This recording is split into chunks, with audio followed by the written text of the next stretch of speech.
Ok, Nzambe Azolukumu, le Seigneur Dieu de la grâce aebako neto na malikolo na nyonso parce que inde azana makoki ya kopesa biso makasi ya koyeba koloba ya koyeba ko transmettre eloko ezali très utile et très important pour na yo na ngai.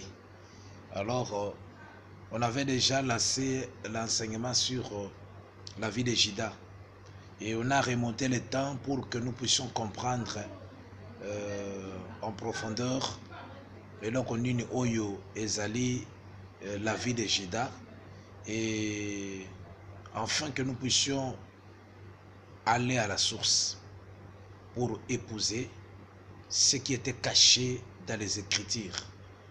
Parce que dans la parole de Dieu, nous avons des constructions prophétiques, nous avons des naissances prophétiques, nous avons de voyages prophétiques, nous avons de vêtements prophétiques, nous avons des déplacements prophétiques, nous avons des choses qui étaient faites pour qu'aujourd'hui nous puissions exploiter la richesse de la connaissance de Dieu cachée dans ces actes-là. Et ici, nous voulons exploiter la richesse cachée dans la vie de Jida. Et j'avais déjà dit que Jida, on ne peut pas seulement le prêcher au jour de la naissance où il est né et tout en marchant jusqu'à la venue du Seigneur Jésus-Christ. C'est pourquoi je suis remonté jusqu'à la création au 4e jour pour que nous puissions aller exploiter Jida jusqu'à l'apparition du soleil, de la lune et des étoiles. Alors, on avait expliqué quelque chose de simple sur le chiffre 4, 4, 4, 4, 4. On avait parlé de Abraham, Isaac et Jacob. On a parlé de la loi, les psaumes et les prophètes. On a parlé de Nacor. On a parlé d'Abraham, Isaac et Jacob. On a parlé encore du 1er jour, 2e jour, 3e jour et 4e jour. Donc, nous avons touché les 3 et les 4, les 3 et les 4 pour que nous puissions exploiter la puissance de la connaissance qui se trouvait dans ces écritures-là. Alors aujourd'hui, je veux que nous puissions avancer. J'avais dit qu'on a essayé un peu de remonter le temps afin que nous puissions voir ce qui était caché avant que nous puissions toucher la Bible. Mais il y a des gens qui ont touché la Bible avant nous. Ils ont exploité les choses avant que nous puissions exploiter, et ils ont donné aussi des lignes, des paramètres afin que nous puissions suivre les traces pour que les gens ne débordent pas en expliquant les Écritures. Alors aujourd'hui, je vais toucher d'abord le livre de Genèse chapitre 11. La parole déclare dans le verset 10, « Voici la postérité de Sem. Sem, âgé de 100 ans, engendra Al-Pachad, 2 ans après le dirige. Noé, qui avait donné naissance à Sem, à Japhet et à Cam, il avait pris Dieu, son Dieu, il avait donné à Sem. C'est-à-dire la généalogie de Sem fut une généalogie sacrée. Ce n'est pas comme la généalogie de Japhet ni de Cam. C'était sacré. Alors, c'est de cette généalogie qu'est sorti Abraham et Nacor et Terach. Maintenant, nous touchons le verset 25. Nacor vécut après la naissance de Terach 110 ans, 119 ans, et engendra le fils et le fille. Terach, c'est le père de Nacor. Et la parole déclare qu'il avait vécu 119 ans et il mourut avant de donner naissance aux fils et aux filles. Le verset 26 intervient. Le verset 26 dit ceci. Terach, âgé de 70 ans. Ici, Terach, c'est le fils de Nacor. C'est le fils de Nacor. lorsqu'il a atteint 70 ans, engendra Abraham. Ici, on ne parle pas d'Abraham. Ici, on parle d'Abraham. Il engendra Abraham, Nacor et Aram. Il engendra 3 fils. Il engendra Abraham, Nacor et Aram. Les 3 fils, lorsqu'ils sont nés, la parole déclare que, au verset 27, voici la postérité de Terach. Terach engendra Abraham, Nacor et Aram. Aram engendra Lot.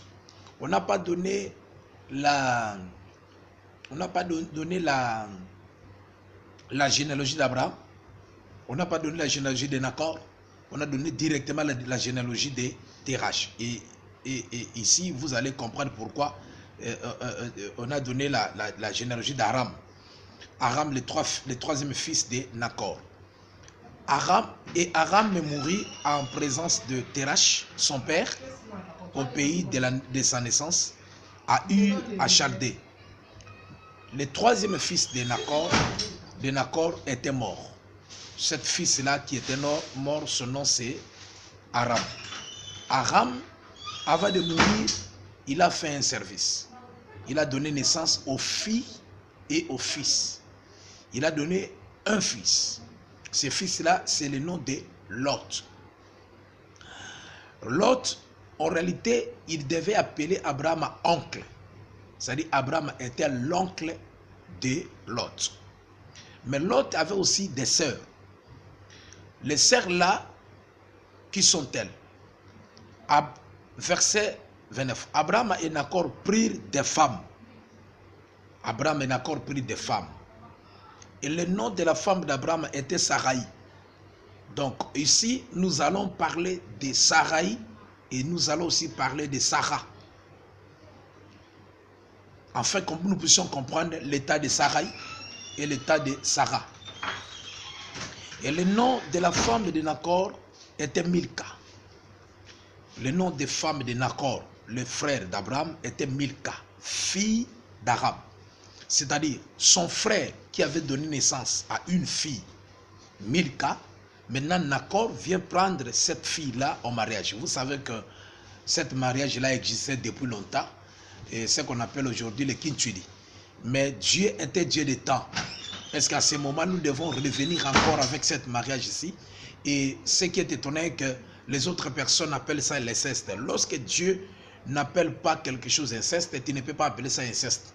C'est-à-dire pendant ces moments, pendant ces temps, les hommes devaient conserver leur généalogie, leur race, et chaque personne avait confiance dans sa famille et Dieu avait autorisé comme ça. Et Nacor prend maintenant la fille de son frère, en quelque sorte Tabalaki moi nanaï, parce que Milka devait appeler Nacor Papalek. Le père de Milka et le père de Jiska. Jiska aussi était la fille de Nacor.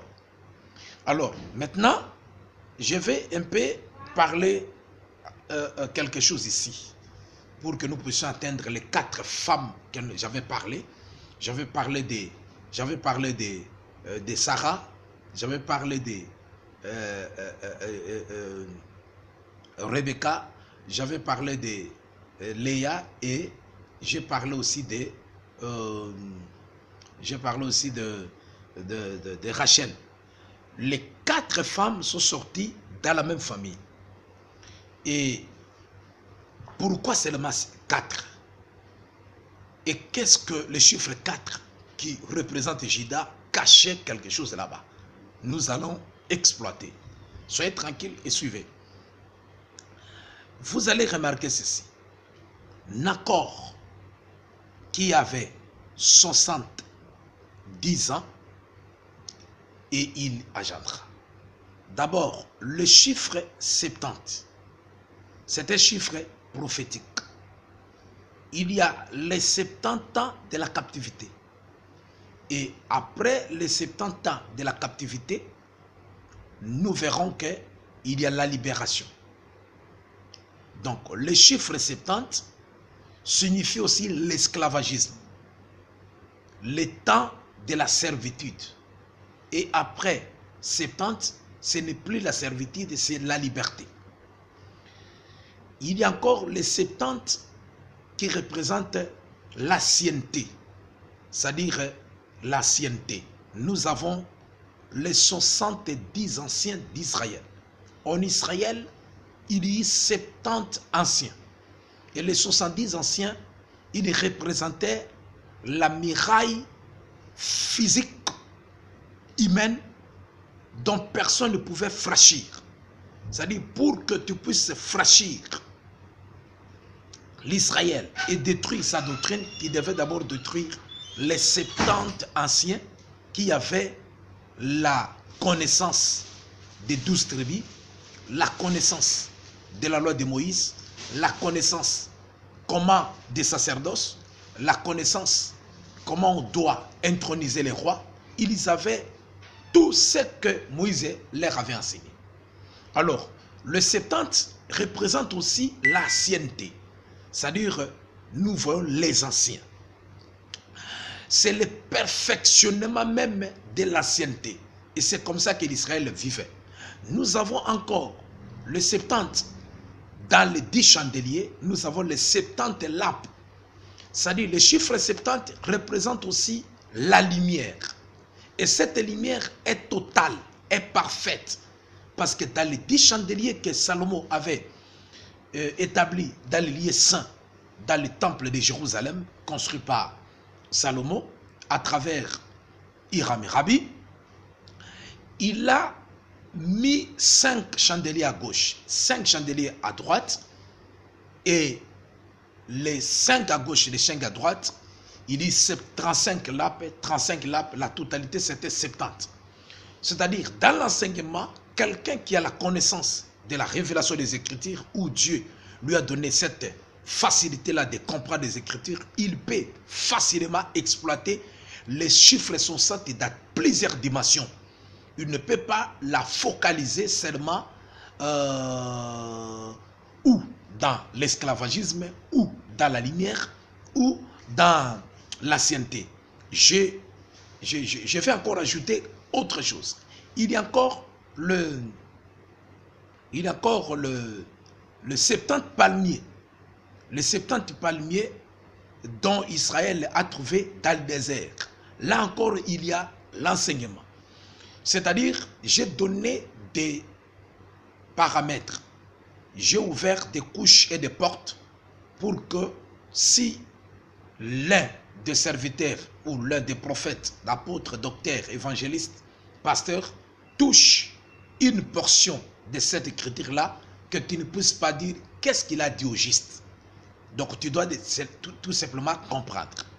Alors, ici, nous touchons l'âge d'une personne. L'âge d'une personne, c'est-à-dire Nacor. Nous touchons son âge, 70 ans, il donne naissance à 3 personnes seulement. Et si nous pénétrons véritablement dans la profondeur des Écritures, et nous verrons seulement que c'est les 3 qui manquaient dans sa vie pour totaliser 100. C'est les 3 qui manquaient dans sa vie pour totaliser 3. Et si les 3 manquaient dans sa vie pour totaliser 3, il a lui-même donné les 3 qui devaient totaliser son âge, c'est-à-dire 100. Et le 100 aussi, il y a quelque chose. Jusque-là, on est en train d'exploiter seulement les Écritures, mais on n'a pas encore compris de la